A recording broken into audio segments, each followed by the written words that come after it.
ধারা কিভাবে বিঘ্নিত হয়েছে মাননীয় স্পিকার আমরা সবাই জানি।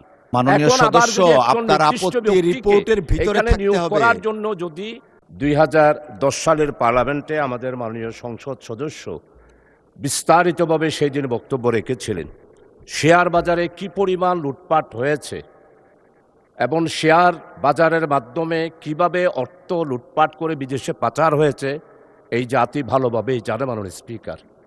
কোটি কোটি মানুষ তাদের পুঁজি হারিয়ে পথে বসে গিয়েছে মাননীয় স্পিকার। মাননীয় সদস্য, আপনি কি আপত্তি দিচ্ছেন? আমি আপত্তি দিয়েছি, আপনি পারমিশন দিলে আমি বিষয়টা আনতেছি। এইখানে যারা লুটপাট করেছেন তাদের শাস্তি করেছেন শুধুমাত্র 5 বছর, আর এরপরে জরিমানা 5 লক্ষ। এরপরে 5 কয়ের যেটা সংশোধনী, সেখানে বয়স হলো 65, এটা থাকলেই তো পারে।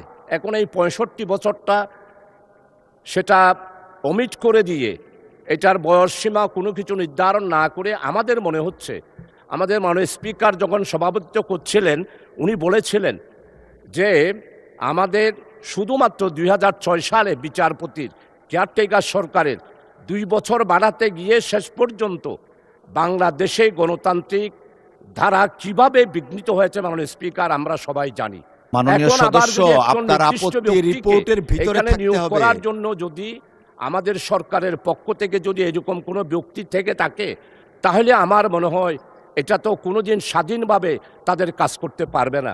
তাই আমি শাস্তি এবং বয়স এই 5 ধারার 1কে উইথড্র করার যেটা, সেটার ব্যাপারেই মানে স্পিকার আমি আপত্তি দিয়েছি।